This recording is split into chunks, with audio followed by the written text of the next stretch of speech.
جی لکھتے ہیں السلام علیکم ڈاکٹر صاحب، میرا بیٹا پیدائشی بیمار تھا، اس کی پوٹی کی جگہ بند تھی، جس کی وجہ سے ڈاکٹروں نے 3 آپریشن کیے، تینوں دفعہ ٹانکے ٹوٹ گئے، انتڑیاں باہر آ گئی اور ابھی میرا بیٹا 9 سال کا ہو گیا ہے۔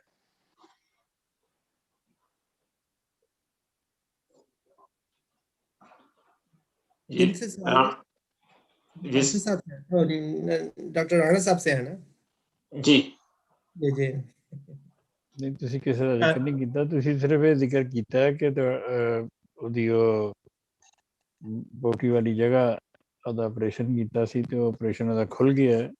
انہوں نے لکھا ہے کہ ڈاکٹروں نے 3 آپریشن کیے، تینوں دفعہ ٹانکے ٹوٹ کے انتڑیاں باہر آ گئی اور ابھی میرا بیٹا 9 سال کا ہو گیا ہے۔ نہیں تو بیٹے اس کی کا عمر 9 سال۔ دیکھیں جی، اس کا علاج تو پھر وہ ڈاکٹر ہی کر سکتے ہیں نا۔ ہم کیا کون سی دوائی بتائیں؟ ہم آپریشن تو نہیں کر سکتے اس کا کہ ہم نے آپریشن کرنا اس کا۔ اگر ان کے زخم ٹوٹتے ہیں، کیوں ٹوٹتے ہیں؟ یہ تو ان کی غفلت ہے ڈاکٹروں کی یا ہاسپٹل والوں کی۔ ہم تو زخم کو ٹھیک کرنے کے لیے دوا بتا سکتے ہیں۔ زخم کو ٹھیک کرنے کے لیے سب سے اچھی دوا اسٹیفیسیگریا ہے۔ اسٹیفیسیگریا، کیلنڈولا، آرنیکا وغیرہ یہ ملا کے اگر آپ کیو میں یا 30 میں دیں تو زخم الگ پھل سے اس سے ٹھیک ہو جاتے ہیں، بھر جاتے ہیں۔ تو آپ وہ زخم جس کا آپریشن کیا ہے، آپریشن کے ساتھ آپ یہ دوائیں 30 میں کھانے کے لیے دیں، اگر اوپر لگانی تو لگائیں۔ باقی تو وہ جو چیز بند ہے انہوں نے آپریشن سے کھولی ہے، تو اس سے اگر انتڑیاں باہر آتی ہیں تو اس کا علاج تو وہی کر سکتے ہیں۔ وہ انہوں نے دوبارہ لکھا اور کہہ رہی کہ اس کا جسم کا ماس، یعنی اس کی جو سکن ہے، میرا خیال ہے اس کے متعلق وہ بتا رہی ہے کہ بہت پتلا ہے، کھاتا پیتا بھی نہیں ہے، اور نیچے پوٹی والی جگہ جو بنی ہے وہاں سے بلیڈنگ ہوتی رہتی ہے، اس لیے اس کے لیے بلیڈنگ ہوتی رہتی ہے تو اس کے لیے تو ان کو چاہیے کہ سکن بھی وہ کہہ رہی ہے کہ وہ سکن بھی بہت، اس کی سکن ویسے ہی بہت پتلی ہے۔ اسکن تو کئیوں کی پتلی ہوتی ہے، اصل میں پرابلم تو وہی ہے نا جو انہوں نے آرٹیفیشل وہ مکد بنائی ہے، انہوں نے پرابلم تو وہ ہے۔ اسکن پتلی ہونا، اسکن موٹی ہونا یہ تو کئیوں کو ہوتا ہے، اس میں تو کوئی سی بات نہیں ہے۔ جو انہوں نے مکد نئی آرٹیفیشل بنائی ہے اس میں سے بلیڈنگ ہوتی ہے، تو بلیڈنگ کے لیے ان کو چاہیے کہ وہ جرینیم میک ایک دوا ہے، تو وہ 30 میں اگر دیں تو اس سے یہ بلیڈنگ رک سکتی ہے۔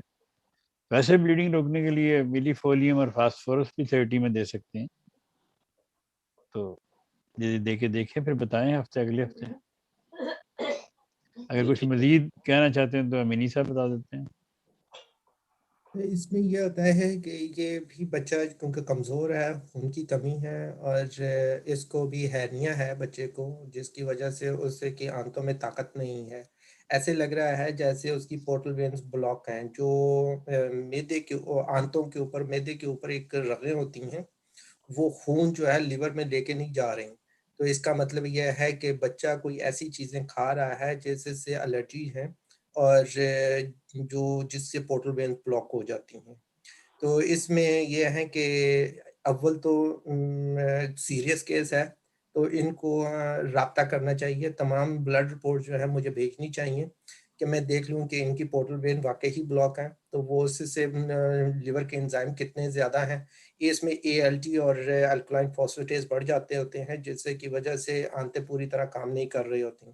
اگر وہ رابطہ نہیں کرنا چاہتے تو ہم حفظ مات تقدم کے طور پر جو آپ نے بتائی ہیں ڈاکٹر صاحب، وہ دوائیاں استعمال کر سکتے ہیں۔ میں مدر ٹنچرز کو بتانا چاہتا ہوں، وہ یہ ہے کہ یا تو بیورس لے لے یا پھر ہائیڈراسٹس ہے۔ ہائیڈراسٹس جو ہے وہ پورٹل وین کو کھولنے میں اور ریلیکس کرنے میں مدد کرتا ہے۔